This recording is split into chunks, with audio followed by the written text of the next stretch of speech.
아멘. 오늘은 성령의 예고대로라는 제목으로 계속해서 말씀을 좀 살펴보겠습니다. 여러분, 바울에게 있어서 믿음은 이제 확신의 문제였습니다. 그래서 바울에게 믿음이란 확신이었다라고 볼 수가 있겠죠. 자, 어릴 적 스스로에게 제가 묻기를 이 확신이라고 하는 것은 감정인가 사실인가라는 질문이 들 때가 있었습니다.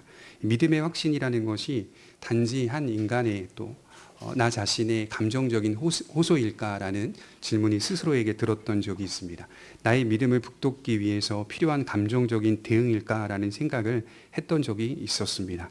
성경은 참된 믿음을 소유한 사람에게는 반드시 확신이 있다라고 말씀을 하고 있습니다. 그리고 이 확신은 감정이 아니라 사실에 근거한 확신이라고 가르치고 있습니다. 그래서 우리의 확신은 감정적인 요소라기보다는 사실에 근거한 확신이라고 말할 수 있습니다. 예컨대 비록 나의 확신이 감정적으로 표출되는 모습이라 할지라도 그 감정의 표현 속에는 사실에 근거한 확신이 존재하고 있다라고 하는 사실을 볼 수가 있는 것이죠. 바울이 그렇습니다. 바울의 신앙과 그의 삶은 확신으로 점철되어 있는 사역이라고 말할 수가 있습니다. 그에게 믿음의 확신이 없었다면 고난 앞에서 주저하거나 또 주저앉거나 하는 일들이 분명히 발생했을 겁니다. 그래서 참된 믿음이 성도 속에 자리를 잡으면 동시에 확신도 자리를 잡게 되고 더 커져간다라고 말할 수가 있겠죠. 그 네덜란드에서 19세기에 귀한 역할을 감당했던 헤르만 바빙크라고 하는 선생님은 믿음이 시작되는 곳에 확신도 함께 시작된다 이렇게 얘기를 했거든요. 그래서 믿음이 정말 그 사람 가운데 역사하게 되면 바로 그 시작점에 확신도 그 사람 속에 자리를 잡게 되더라라고 하는 것이죠. 진리를 믿는데 확신이 없다면 그것은 진리를 믿는 것이 아니라고 말할 수 있을 겁니다. 그래서 단순하게 말하자면 세례받은 성도가 어떻게 믿음을 버리고 세상으로 갈 수 있겠습니까?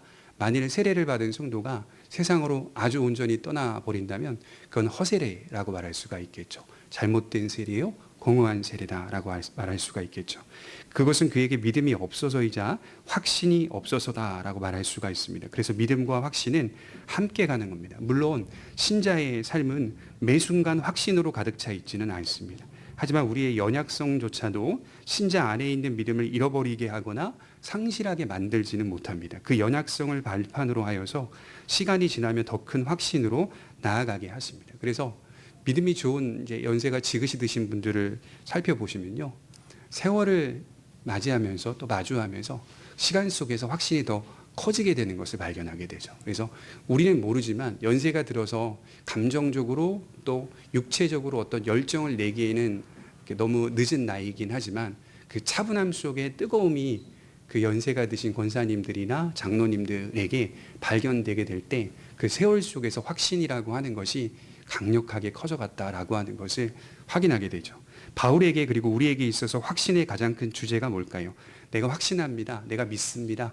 나는 분명히 확신합니다라고 말할 때 그 확신의 가장 큰 주제는 생명입니다. 그리스도 안에 있는 생명을 뜻하죠. 성경은 처음부터 인간에게 있어서 가장 귀한 것을 생명이라고 던져놓고 시작합니다. 이 생명은 하나님 안에서 주어지는 생명을 뜻하며 이것은 하나님과 화목한 관계를 이룰 때에 발견할 수 있는 것이다 라고 가르치죠. 타락하기 전에도 생명은 가장 중요한 주제였습니다. 그리고 타락 이후에 죄인들이 예수님을 믿게 되면 받는 것이 생명이라고 하는 것이 동일합니다. 그래서 믿음이 향하는 것은 타락 이전이나 타락 이후나 참된 생명이라는 사실입니다. 그리스도인이란 이 생명을 예수 안에서 발견한 자를 뜻하는 것이죠. 그래서 이 생명을 받은 자는 머뭇거리는 것이 아니라 확신에 찬 믿음으로 살아가게 되는 것입니다.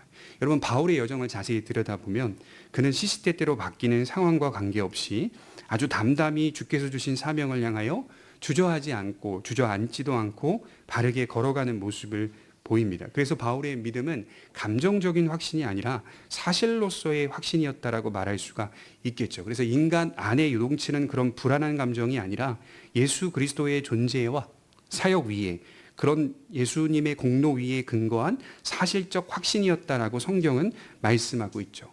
디모데후서 1장 12절에 보면 이로 말미암아 내가 또 이 고난을 받되 부끄러워하지 아니함은 내가 믿는 자를 내가 알고 또한 내가 의탁한 것을 그날까지 그가 능히 지키실 줄을 확신함이라. 그에게 믿음은 인간이 순종해야 할 의무와 책임 정도만이 아니라 그 믿음을 지키고 보호하시며 끝까지 책임지시는 은혜로 이해했다는 말입니다. 믿음이 뭘까요? 우리가 믿어야죠. 그죠? 인간이 반응해야 되죠.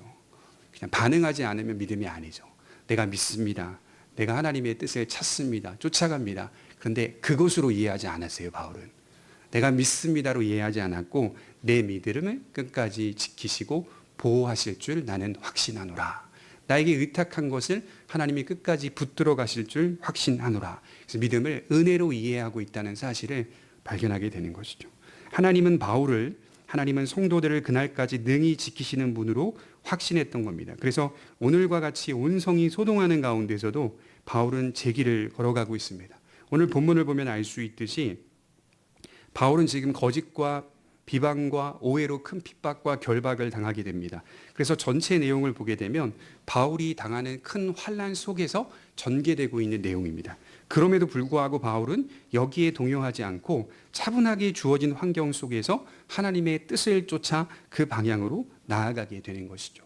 자, 그렇다면 어디서 이런 확신이 나오는 걸까? 몇 가지로 좀 생각을 해보면 작은 첫 번째로는 이 확신은 하나님의 말씀으로부터 주어지는 확신이었다는 것이죠. 바울은 이미 4절과 11절에 말하고 있듯이 예루살렘에 올라가기 전에 성령의 예고를 받았습니다. 제자들은 성령을 통하여 들은 하나님의 말씀을 바울에게 전달해 주었죠. 너 예루살렘에 들어가면 분명히 큰 환난이 너를 기다리고 있다. 너 예루살렘에 들어가면 분명히 죽게 될 거다. 너 예루살렘에 들어가면 엄청난 고난을 당하게 될 거다. 이미 성령을 통하여 알게 되고 듣게 되었다는 것이죠. 바울은 하나님의 말씀을 통하여 알고 있었습니다. 뿐만 아니라 그 이전에도 이 길은 고난의 길이라는 사실을 하나님의 말씀을 통하여 받게 되었습니다. 때마다 하나님은 그의 말씀으로 그를 인도해 주셨어요. 그 말씀이 바울에게 두려움과 공포심을 갖게 한 것이 아니라 오히려 반대로 참된 신앙의 길로 인도해 주었고 진리에 대한 확신으로 이끌어주고 있었던 것이죠. 말씀이 고난을 당하게 될 것을 말하는데 이게 되게 아이러니한 거거든요. 교회 와서 복음을 듣는데 나는 교회 오면 무조건 좋은 건 줄 알았는데 교회와 하나님의 말씀을 들으면 들을수록 뭔가 무겁고 진지함을 깨닫게 됩니다. 특히 그 안에 십자가라고 하는 것이 발견되니 예수님이 나를 위해 대신하여 십자가에 지셨다는 사실이 너무 기뻐서 왔는데 나는 또 다른 차원의 십자가를 지며 살아가야 된다는 것을 배우니 굉장히 힘들고 어려운 마음을 갖게 됩니다. 그런데 참된 성도에게는 아이러니하게도 이 말씀을 들을 때의 더 큰 확신을 얻게 된다라고 말씀을 하는 것이죠. 우리 역시 하나님의 말씀을 통하여 이 세상에서 만나게 되는 고난들이 있다는 걸 항상 배웁니다. 참된 성도들은 이런 내용의 말씀을 들으면 들을수록 더 큰 확신을 얻게 되고 상식적으로 생각해 보면 예수를 믿으면 구원받는 것이 맞지만 그에 따른 어려운 삶의 길을 택해야 한다는 사실을 배우기 때문에 벗어나고 싶은 마음이 드는 것이 저는 맞다고 생각합니다. 디모데후서 4장 10절에 보면 데마는 세상을 사랑하여 바울을 버렸다 이렇게 기록하고 있거든요. 처음에는 이 데마라는 사람이 바울을 따라다녔던 사역자였어요. 함께 따라다니며 복음을 전하고 믿음에 대한 이야기를 듣고 또 펼쳐지는 상황을 보면서 그가 깨달은 사실은 이거 안 되겠다. 이렇게 믿음으로 살아간다는 건 이거 안 되겠구나. 목숨을 버려야겠구나. 생명과도 같은 것이구나. 믿는 것이 이렇게 어려운 것인가? 고민하며 데마가 결정을 내린 길은 세상을 사랑하는 길이었습니다. 성경에 다 기록이 되어 있지 않지만 바울과 처음에 함께했던 사역자들 중에서요 떠나간 사람들이 상당히 많았을 것입니다. 왜냐하면 믿음 생활 해보니까 예수님이 나를 대신하여 부활하였다는 참된 생명은 좋은데 부활의 길을 걷고 있는 신앙의 삶이 상당히 어렵다는 것을 발견하게 되니 이거 안 되겠구나 싶어서 돌아간 사람들이 상당히 많았던 것으로 보입니다.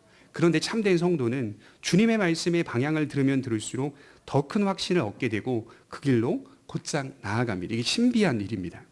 여러분 건축을 할 때요 콘크리트에 철근이 들어가면 그 강도가 어마어마해진다고 합니다. 그래서 건축학에서는 이것을 신의 선물이라고까지 말을 합니다. 이 콘크리트만 있으면 강도가 약할 것이고 철근만 있으면 건물이라고 할 수가 없습니다. 결국에는 같이 있어야 한다는 말이죠. 그래야 비로소 튼튼한 건물을 세울 수가 있습니다. 예수님께서 이런 말씀 하셨죠. 마태복음 7장 24절에 그러므로 누구든지 나의 이 말을 듣고 행하는 자는 그 집을 반석 위에 지은 지혜로운 사람 같으리니. 그러니까 모래 위에 지은 집과 반석 위에 지은 집을 비교하시면서 말씀하는 내용인데 물론 주된 내용이 뭐냐면 듣고 행하는 것이다. 이게 주제이거든요. 1차적으로 듣는다는 것은 하나님의 말씀을 올바로 안다는 말입니다. 그 말씀의 핵심은 예수님의 복음일 것이고, 이 복음을 바로 아는 것은 성경 전체를 바로 이해하는 것이며, 성경 전체는 교리라고 하는 성경에서 뽑아낸 철근을 사용하게 됩니다.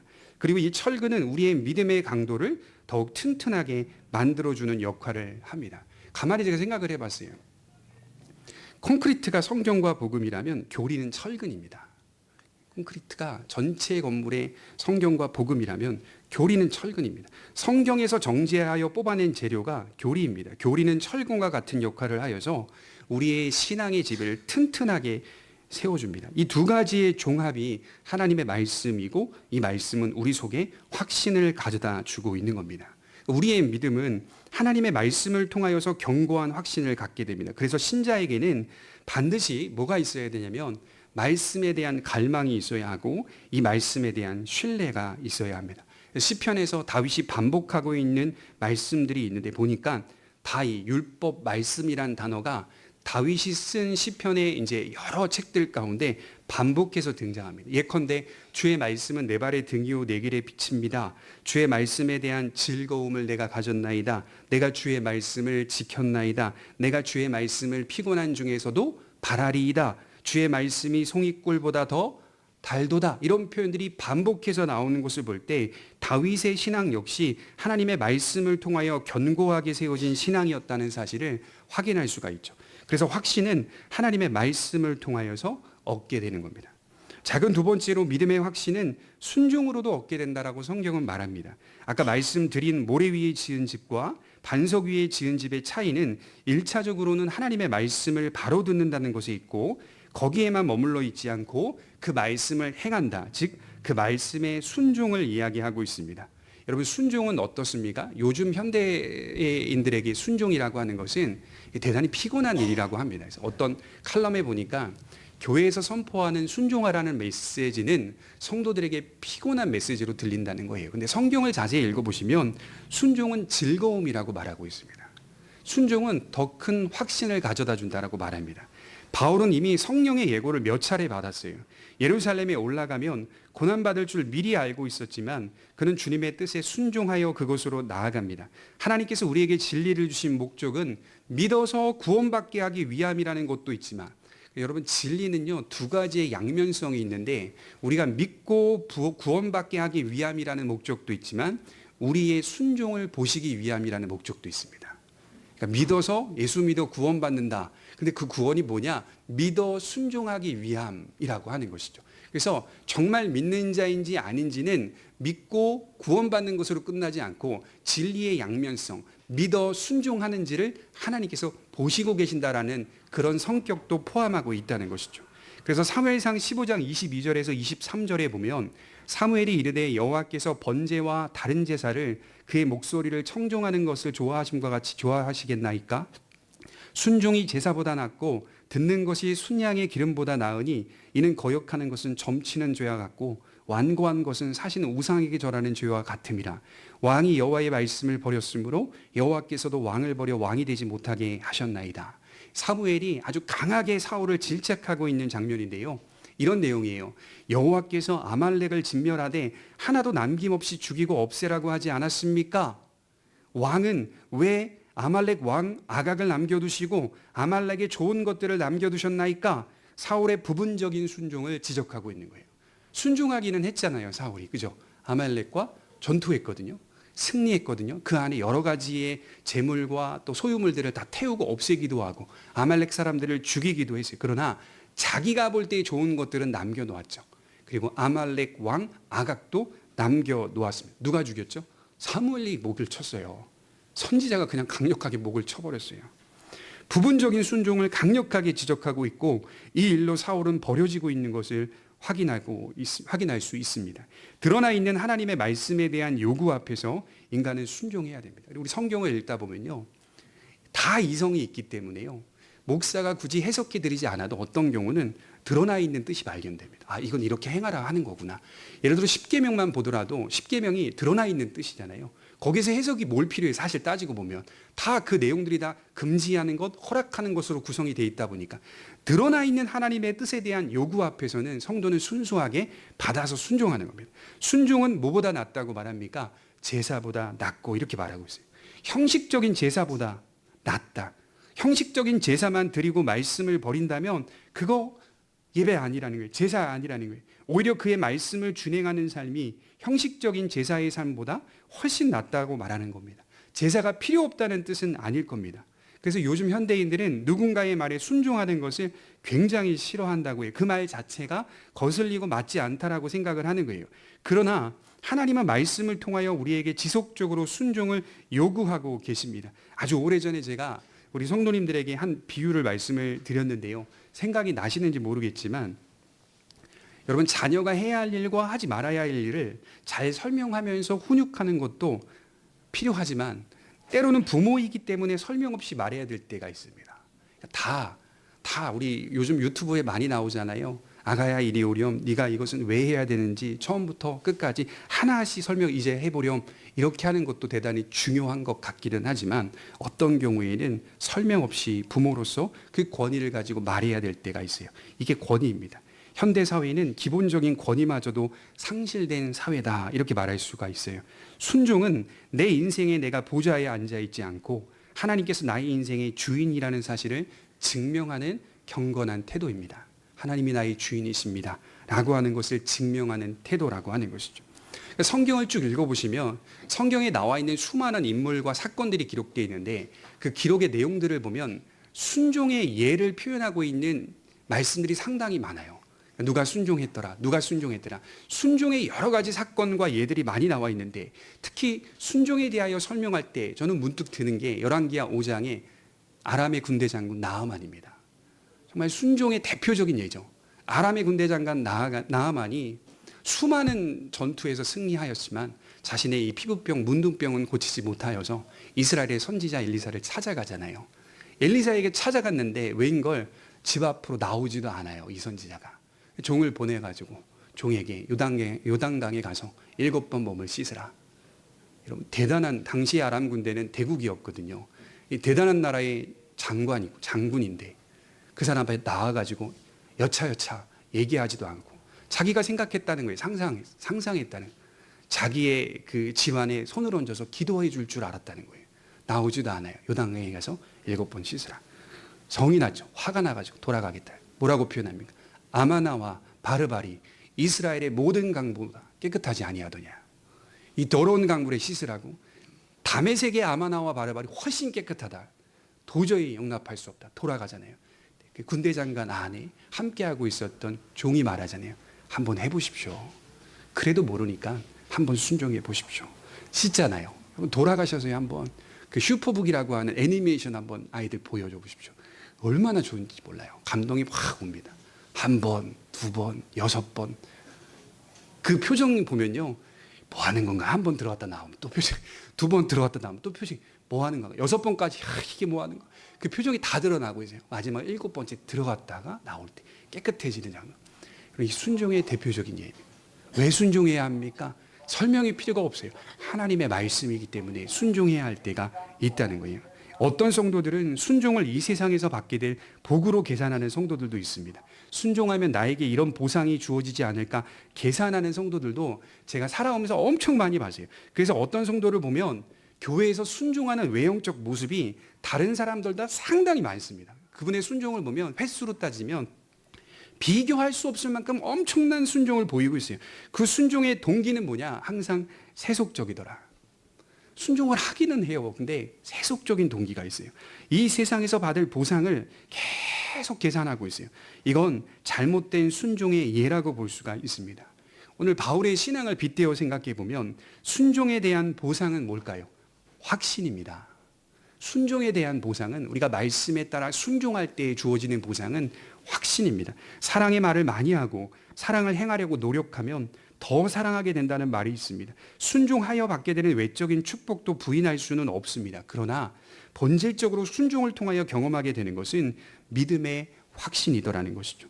주님을 향한 사랑이 더 순수해집니다. 복음이 담고 있는 언약과 축복의 내용들이 내 속에서 더 강력하게 역사하더라는 거예요. 그래서 그리스도인이라는 단어가 순종하는 사람들이라는 뜻입니다. 한자로 앞에 그리스도가 걸어가시고 뒤에 인간이 따른다는 말 아니겠어요? 그래서 순종을 통하여 확신을 얻게 된다는 거예요. 세 번째로 보게 되면 바울에게 있어서 확신은 경험에서 주어지고 있더라는 거예요. 바울은 여러 차례 죽을 자리에서 하나님의 능력에 의해 건짐을 받죠. 주께서 가라 하신 그 길을 순종하며 나아갔습니다. 그런데 고난을 만나요. 정말 그의 말씀대로 이 세상에서 믿음을 가지고 살아가는 게 쉽지 않다는 것을 분명히 경험한 사람이 바울입니다. 기본적으로요, 세상은 진리를 싫어합니다. 요한복음 15장 19절에 보면 세상이 너희를 미워하느니라 이렇게 말씀하고 있어요. 세상이 성도를 미워한대요. 그 이유가 뭐냐라고 보니까 너희가 세상에 속하였으면 세상이 자기의 것을 사랑할 것이나 너희는 세상에 속한 자가 아니요 도리어 내가 너희를 세상에서 택하였기 때문이다. 이렇게 말씀을 하고 있어요. 그러니까 우리가 세상 게 아니라는 거예요. 그래서 세상이 미워하는 거예요. 세상 게 되도록 세상이 우리를 부추기고 끌고 오려고 노력하고 있거든요. 근데 우리는 세상 게 될 수 없다는 거예요. 세상이 그리스도인을 미워하는 이유는 예수님을 미워하기 때문이고 우리가 예수님께 속해 있기 때문이라고 말씀을 하는 겁니다. 바울이 오늘 본문에서 핍박을 받고 미움받은 이유가 뭡니까? 진리 때문이고 예수님께 속해 있기 때문이었습니다. 사람은 경험을 통하여 배운다는 말이 있습니다. 믿음을 가진 성도에게 있어서 삶의 경험은 확신을 가져다 줍니다. 세상은 진리를 싫어하고 미워한다는 것을 경험하게 되니 이것이 더 큰 확신으로 성장하게 되더라는 거예요. 일반적으로 이 세상에 나타나고 있는 타락한 인류 전체의 모습을 보고 또 인류가 그리로 향하고 있는 모습을 보면서 믿음에 대한 확신을 얻게 된다는 것이죠. 그러니까 성도의 삶에, 성도의 신앙에 살아가는 경험 속에서 더 큰 확신을 얻게 되는데 단지 타락한 인류의 모습을 보면서 확신을 더 얻게 된다라고 하는 것에 끝나지 않고 그치지 않고 그럼에도 불구하고 하나님은 이 세상 역사 속에 멀리 떨어져 계신 분이 아니라 섭리 가운데 통치하신다는 사실을 경험하게 되니 확신이 더 커지게 되는 겁니다. 예컨대 이런 게 있어요. 악을 벌하시는 하나님의 섭리적인 행사를 성도는 본다라고 하는 거예요. 악을 벌하시는 하나님의 섭리적인 행사. 우리가 잘 아는 상선벌악이라는 말이 있지 않습니까? 악인들을 심판하시는 하나님의 역사가 여전히 이 세상 만물 가운데 존재하더라는 거예요. 어떤 교회의 역사 책을 보니까요, 교황 요한 21세에 대한 이야기를 담고 있더라고요. 자기 자신이 건축한 비델보 궁전을 자랑하던 중에 지붕이 와르르 무너져 죽게 되었다. 이 일이 하나님의 심판이라고 말하는 그런 역사의 책도 있었습니다. 다니엘서 4장 29절에 보면 12달이 지난 후에 내가 바벨론 왕궁 지붕에서 거닐세 나 왕이 말하여 이르되 이 큰 바벨론은 내가 능력과 권세로 건설하여 나의 도성으로 삼고 이것으로 내 위엄의 영광을 나타내는 것이 아니냐 하였더니 느부갓네살이 왕이 왕궁 지붕을 거닐며 자기가 세운 나라의 영광을 바라보며 흐뭇해하고 있는 장면입니다. 이거 다 나의 능력, 나의 권세로 세워진 나라가 아니냐? 영원히 이 나라는 지속될 것이다. 자랑합니다. 바로 그때 하나님의 말씀이 임하는데 느부갓네살 왕이요 너의 왕위가 내게서 떠났다. 그리고 그는 미친 사람이 되어 왕국에서 쫓겨나 소처럼 풀을 뜯어 먹습니다. 이런 일들이 오늘날에도 일어나고 있다는 사실을 저는 믿습니다. 중요한 게 뭐냐면 주의해야 할 것은 하나님이 섭리 가운데 벌하시는 심판의 역사는 사사건건 일어나지는 않습니다. 이게 굉장히 애매하고 모호한 겁니다. 사사건 시행되지 않아요. 그래서 믿지 않는 사람들에게는 하나님의 정의에 대한 의심과 물음이 항상 있는 겁니다. 사사건건 시행되지 않기 때문에. 그러나 우리는 잘 알고 있어요. 대심판은 최종적으로 미래에 남아있기 때문에 현재 나타나는 심판은 부분적인 심판으로 장차 임하게 될 최종적 심판의 전주곡이라는 사실을 말씀하고 있습니다. 그리고 왜 이렇게 나타나는지 아세요? 양과 염소를 가르시는 하나님의 지혜입니다. 그 가운데서도요, 하나님의 부분적 심판을 바라보며 온전히 만족하는 성도가 있을 것이고 그 가운데 의심하며 떠나가는 사람들이 나뉘어지게 될 것입니다. 그러나 지금도 하나님의 역사는 존재하고 있다. 특별히 신자들은 이 세상을 살면서 매우 특별한 방식의 경험으로 더 큰 확신을 얻게 되는데 그게 바로 기도입니다. 신자는 이 세상에서 하나님의 말씀을 가지고 부단히 기도합니다. 주어진 모든 환경들을 놓고 끊임없이 기도합니다. 기도의 내용이 조금은 부족하더라도 기도합니다. 기도하는 사람은 믿음이 있는 사람이기 때문이에요. 예수님은 기도의 중요성을 이렇게 말씀하셨어요. 누가복음 18장 1절에 항상 기도하고 낭망치 말아야 될 것을 비유로 말씀하시되. 그러니까 신자의 기도는 어떻게 한다고요? 항상 기도하고 낭망치 말아야 할 것을 말씀하여 이르시되. 그러니까 신자의 기도 속에는 낭망할 수 있다는 얘기를 담고 있는 겁니다. 기도가 내 뜻대로 내가 원하는 시기에 내가 원하는 때에 적절하게 응답되지 않는 경우가 상당히 많이 있기 때문에, 그럼에도 불구하고 우리에게 요구하시는 자세는 항상 기도하고 낭망하지 말며 간구하라는 자세입니다. 기도는 반드시 응답과 관계되어 있습니다. 응답은 경험하는 것을 뜻합니다. 신자에게 이 세상에서의 경험이 믿음의 확신을 갖게 한다고 할 때 기도가 포함되어 있습니다. 기도하며 응답을 받는 일들의 연속입니다. 경험하지 못하는 것은 기도하지 않았기 때문이라는 말이 있습니다. 하나님 앞에 간구할 때 하나님의 선하신 뜻 안에서 경험하게 됩니다. 좀 낮은 수준의 이야기이긴 하지만 저희 아들하고 수년 전에 서울대공원 서울동물원에 갔어요. 근데 그날 갑자기 동물원에 도착하자마자 비가 오는 겁니다. 그래서 이렇게 비가 오면 동물을 구경을 못하게 될 텐데 염려가 되는 거죠. 제가 우스갯소리로 우리 아들이 처음으로 동물원 갔을 텐데 물어보는 거예요. 어떡하냐고. 이럴 때 제가 이야기했죠. 기도해봐. 하나님이 비 안 오게 해줄 수도 있지. 아빠가 기도해. 아빠 목사니까. 아니야. 기도는 네가 스스로 해야지. 기도해봐. 우리 아들이 이제 조용히 눈을 감고 기도를 했는지 안 했는지 몰라도 기도했어요. 잠깐 휴게실에 비를 피하다 잠깐 들어갔는데 그 기도하고 몇 분 지나지 않아서 비가 다 안 오는 거예요. 물론 농부들한테는 상당히 힘든 걸 수도 있겠지만 어찌됐든 간에 아이 입장에서는 그게 신기했던 거죠. 기도했는데 하나님이 응답해 주셔서 그래서 신나게 막 기린도 보고 하마도 보고 코뿔소도 보고 그리고 즐겁게 시간을 보내고 돌아왔습니다. 아이 입장에서는 그게 기도가 응답이라는 것과 경험이라는 것과 관련되어 있다는 것을 생각해 보게 되는 것이죠. 성도에게 기도란 응답과 연결되어 있습니다. 그래서 바울의 여정 속에 하나님의 말씀과 기도는 항상 공존하고 있더라는 거예요. 그 말씀에 대한 확신을 가지고 기도할 때 그는 하나님께 응답을 받습니다. 그리고 그 응답이 더 큰 확신을 가져다 주게 된 것이죠. 그래서 바울 서신을 읽어보면 기도의 형식으로 기록되어 있는 본문들이 의외로 많습니다. 간구의 형식은 결국 하나님께 기도하는 바울의 모습을 떠올리게 만들어주는 거죠. 우리가 잘 아는 말씀 중에 항상 기뻐하라, 쉬지 말고 기도하라. 이거 누가 한 말이죠? 바울이 한 말이잖아요. 항상 기뻐하라, 쉬지 말고 기도하라. 이것이 너희를 향하신 하나님의 뜻이니라 라고 말씀을 하고 있다는 거죠. 좀 무거운 얘기지만 신자에게 경험이 확신을 가져다 준다고 할 때 기도뿐 아니라 뭐가 있냐면 징계도 있습니다. 우리가 하나님의 자녀라는 사실을 알리시는 여러 인도 방식이 있는데 대표적인 것이 징계가 있습니다.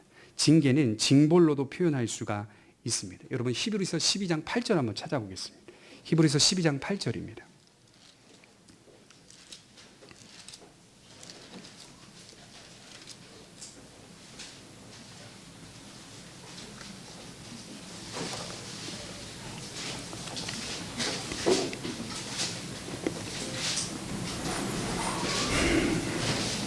같이 한번 읽어보겠습니다. 히브리서 12장 8절입니다. 시작.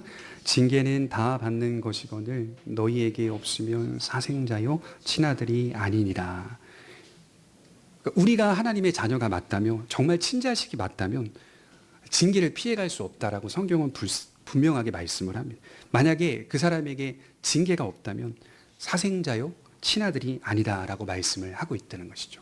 그러니까 군생활할 때 우리 군종장교 목사님께서 같이 잠을 자는데 한 방에서 이런 말을 했던 게 지금도 기억이 나요. 두성아, 이상하게 어려움이 없어. 목사님이 저에게 했던 말이에요. 이상하게 형이 항상 이렇게 장난삼아 이렇게 말씀을 많이 하셨는데 형이 지금까지 살면서 보니까 큰 어려움이 없는 것 같아. 이상하게 다 일들이 잘 풀려. 그래서 마음이 그게 평안하고 즐거운 게 아니라 불안함이 있다. 내가 그렇다고 잘하고 있는 것도 아니거든. 그런 말씀을 하시는데요. 그게 지금까지도 지금 10년 이상이 흘렀는데도요. 생각이 나는 거예요. 징계가 없다는 것이 하나님의 자녀로서 뭔가 고민하고 생각해야 되는 주제가 되는 거죠. 징계가 없다면 친아들이 아니고 사생자다. 참된 신자라면 자신의 인생 속에 징계를 경험합니다. 잠언 3장 11절에 보면 그러므로 여호와의 징계를 경히 여기지 말라. 이렇게 말씀하고 있어요. 생명의 길에서 벗어나지 않게 하기 위한 하나님의 인도 방식이 분명히 징계다. 이렇게 표현을 합니다. 그리고 우리는 이 방식을 통해서 하나님의 자녀라는 사실을 더 크게 확신하게 되는 것이죠. 그래서 다윗이 시편 119편 71절에 보면 고난당한 것이 내게 유익이라 이로 인하여 내가 주의 율례를 배우게 되었나이다. 이렇게 말씀을 하고 있어요. 성도는 경험을 통해서 신앙의 확신이 더 커지게 됩니다. 이런 확신이 더 강해진다는 것은 힘이 생긴다는 의미가 되겠죠. 큰 두 번째로 생각해 보는 것은 인간의 음모와 오해 위에 하나님의 지혜가 있다는 사실을 본문에서 말해주고 있습니다. 우리 본문 27절을 한번 보겠습니다. 본문 27절에 보면 이렇게 시작합니다. 그 이래가 거의 참에 아시아로부터 온 유대인들이 성전에서 바울을 보고 모든 무리를 충동하여 그를 붙들고 외치되 이스라엘 사람들아 도우라. 이 사람은 각처에서 우리 백성과 율법과 이곳을 비방하여 모든 사람을 가르치는 그자인데 또 헬라인을 데리고 성전에 들어가서 이 거룩한 곳을 더럽혔다 하니. 우리 지난 시간 잠깐 환기시켜 볼까요? 바울은 예루살렘 교회 안에 있었던 유대인 크리스찬들에게 비방과 오해를 받았죠. 무슨 비방과 오해를 받았습니까? 율법과 관습을 무시하는 자가 바울이다. 이렇게 오해를 받았잖아요. 바울은 그들을 그리스도의 사랑으로 끌어안고 달래기 위해서 어느 정도 적당히 발을 맞춰줍니다. 율법을 지키고 정결례의 기간을 갖습니다. 그런데 그 오해를 종식시키기도 전에 또 다른 어려움을 만나게 된 것입니다.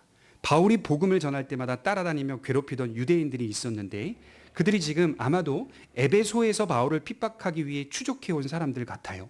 때마침 그들이 예루살렘에 도착하게 되었고 성전에 있던 바울을 목격하게 됩니다. 그리고 흥분하며 소리치며 군중들의 마음을 충동질합니다. 28절 이스라엘 사람들아 도우라 이렇게 표현하고 있어요.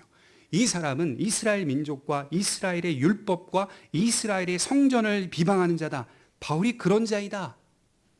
어떻게 생각하세요? 한숨이 나올 만한 일입니다.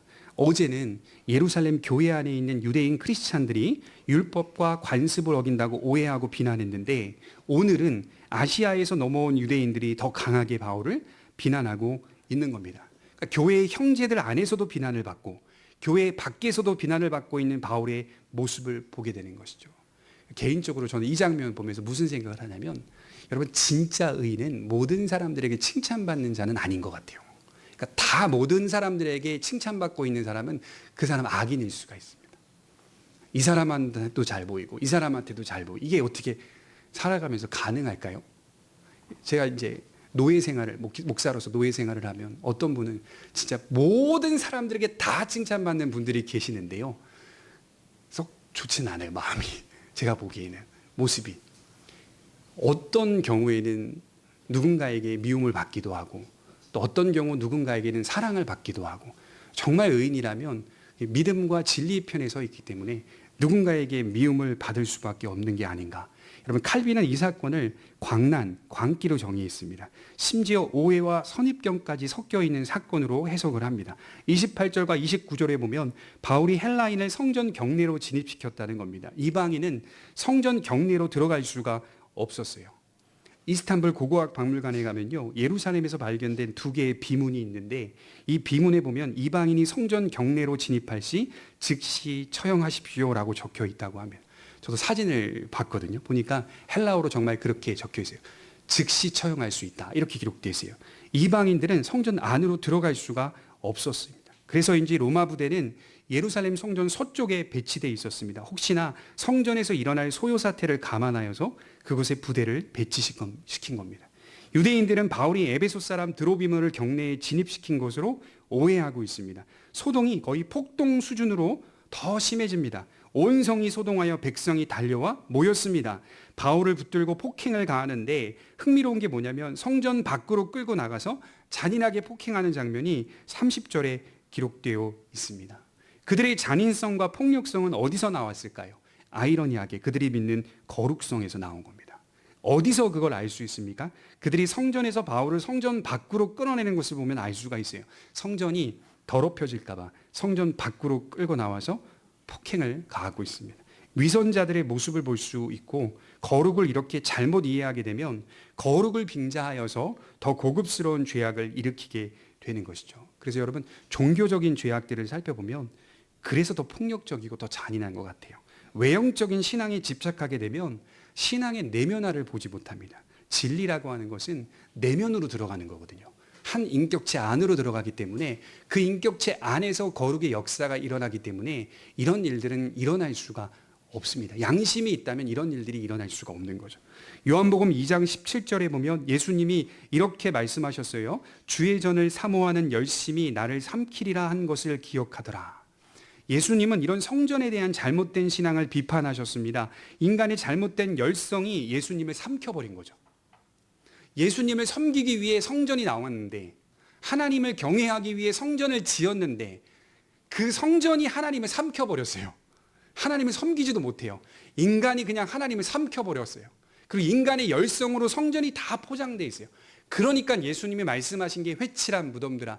무덤인데요, 거기에 얼마나 많은 치장을 했는지, 화려하게 치장을 해요. 그 안에서 나오는 냄새는 여러분 향수 뿌려보시면 향기가 나와야 돼요. 예수님은 아셔요. 그거는 감추기 위한 것뿐이지 실제로 거기서는 구더기 냄새가 난다, 악취가 난다라고 분명하게 말씀하셨죠. 주님은 이런 잘못된 그들의 신앙, 이런 성전 신앙을 헐어버리겠다라고 약속하십니다. 성전을 헐라. 며칠 만에 다시 세우겠다고요? 3일 만에 다시 세우겠다. 참된 성전이 그분이 되시겠다라고 약속하십니다. 이처럼 바울을 성전 밖으로 끌고 나간 군중들의 폭력의 동기는 아이러니하게도 거룩한 신앙 때문이었습니다. 그런데 이 거룩한 신앙은 하나님께서 인정하지 않는 거룩이었습니다. 여러분 바울은 어떻게 되었을까요? 그대로 두면 죽어요. 31절에 보면 죽이려고 하고 있거든요. 그대로 두면 죽어요. 순교했을 겁니다. 자신이 스데반 집사님을 죽인 그 사건처럼 그대로 순교했을 겁니다. 하지만 하나님은 바울을 보호하시고 계십니다. 이 보호의 장면이 정말 독특한데 로마 군대를 개입시키셔서 바울을 지키고 보호하십니다.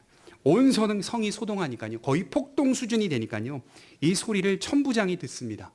그래서 사도행전 23장 26절을 가보면 이 사람의 이름이 나오는데 글라우디오 루시아라는 장교였어요. 1000명의 로마 병사를 거느리고 있었던 지휘관입니다.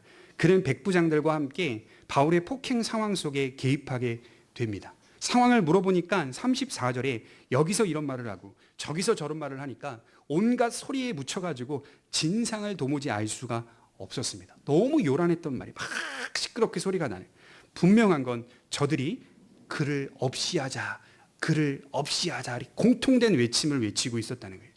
예수님께서 빌라도에게 잡혔을 때 군중들 역시 예수님을 향하여 뭐라고 말했냐면 바라바를 내어주고 예수를 죽이라고 외치는 장면과 거의 똑같습니다. 여러분 살인자, 강도, 정말 큰 중범죄자 바라바를 내어주고 예수를 죽이라, 예수를 죽이라. 바울하고 똑같아요 장면이.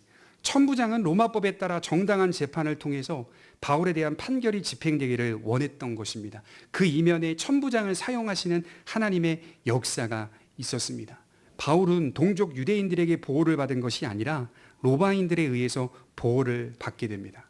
그래서 우리는 인간의 계획이 아무리 철저해도 그 위에 하나님의 지혜가 있다는 사실을 배우게 되는 것이죠. 기대할 수 없는 방식으로 하나님의 보호가 개입됩니다. 세상의 권력과 세상의 제도와 세상 사람들을 사용하여서 하나님의 백성을 보호하고 있는 사건입니다. 이것이 하나님의 장엄한 스케일입니다. 이렇게 보호를 받던 바울이 더 철저한 보호 속에서 로마로 향하게 된다는 사실은 참 신비합니다. 그래서 어떤 신학자가 말하는 바울의 여정을 들여다보면 오늘 이 본문부터 로마로 가는 여정이 시작되어지는데요. 로마 가는 여정을 보면 마치 대통령처럼 경호를 받았다 이렇게 말을 하더라고요. 로마 전체의 군대가 바울 때문에 움직여지고 있다. 그럼 바울은 어디 가는 거예요? 로마 가서 복음 전하러 가는 거예요. 복음은 안 돼! 라고 말했던 네로 황제의 그 심장부에 들어가서 복음을 전하는데 네로 황제가 그를 지키고 보호하게 만들어준 거예요. 굉장히 아리아나죠. 로마의 공권력이 바울을 지켜주어서 로마까지 무사히 올 수 있도록 만들어 주었다라고 하는 것입니다. 오늘 천부장을 만남으로 전 세계의 심장 로마로 바울이 들어가게 되는 계기가 됩니다. 우리 신앙도 마찬가지인 것 같아요. 여러분 우리 틀 안에서는 하나님을 이해하며 사는 것이 굉장히 좁습니다. 이게 우리의 한계이지만 하나님은 우리의 이성과 기대보다 더 크게 지금 우리의 삶을 인도해 가고 계십니다. 그리고 때로는 이처럼 뜻하지 않은 방식으로 우리를 보살피시기도 합니다. 지금 바울은 혼자서도 걸을 수 없는 상태예요. 그래서 로마 병사들에게 들려나가더라 이렇게 기록되어 있어요. 누가 바울을 들어줄 겁니까? 엄청나게 맞았잖아요. 누가 들어주고요? 사실 상식적으로 보면 예루살렘 교회의 성도들이 들어줘야 맞아요.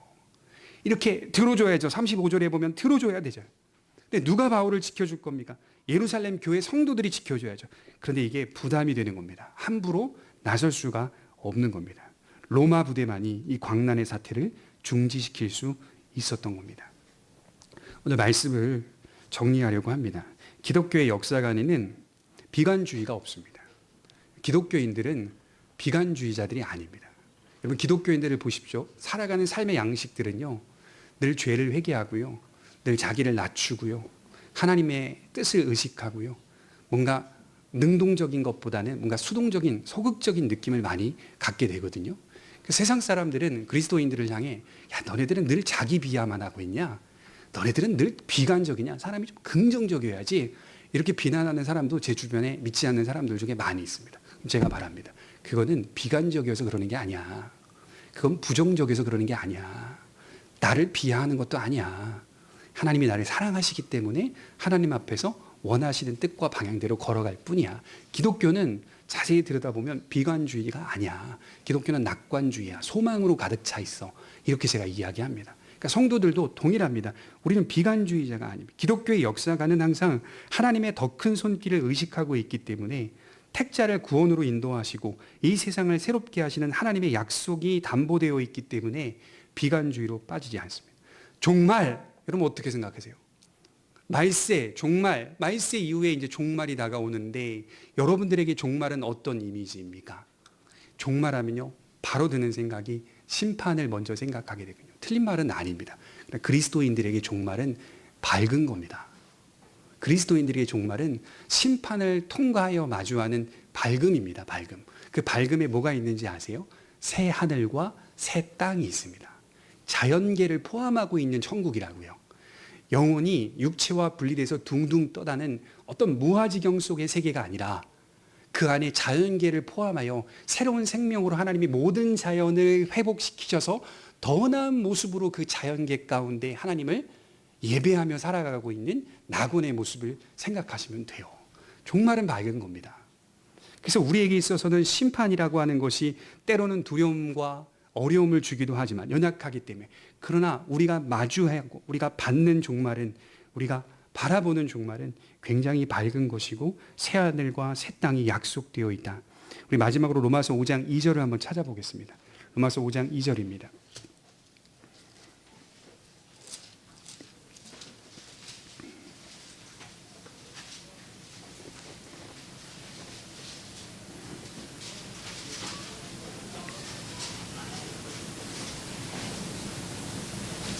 로마서 5장 2절부터 우리 4절까지 한번 같이 읽어보겠습니다. 시작. 우선 그로 말미암아 우리가 믿음으로 서 있는 이 은혜에 들어감을 얻었으며 하나님의 영광을 바라고 즐거워하느니라. 다만 이뿐 아니라 우리가 환난 중에도 즐거워하나니 이는 환난은 인내를, 인내는 연단을, 연단은 소망을 이루는 줄 알미로다. 여러분 이 세 개의 구절 가운데 뭐가 눈에 들어와야 되냐면 환난이 아닙니다. 사실 따지고 보면 즐거움입니다. 즐거움. 이 환난 가운데서 바울이 갖고 있는 격동이 뭐였냐면 즐거움이었습니다. 즐거움. 이런 것들을 통과하며 마주하게 될 연단은 소망을 이루는 줄 알미라. 환난 가운데서도 즐거워하는 이유가 뭐냐? 하나님의 영광을 바라고 즐거워하느니라. 하나님이 장엄한 섭리 안에서 소망을 바라보고 즐거워하는 바울을 목격하게 되는 것이죠. 그래서 저와 여러분들의 종말은 즐거운 종말입니다. 세상을 새롭게 하시는 새하늘과 새 땅을 허락받고 있기 때문에 우리는 결코 비관주의로 빠지지 않습니다. 오늘도 이런 하나님의 섭리가 있다는 사실을 믿으면서 우리 모두가 더 큰 확신으로 나아가기를 주님의 이름으로 축원합니다. 기도하겠습니다.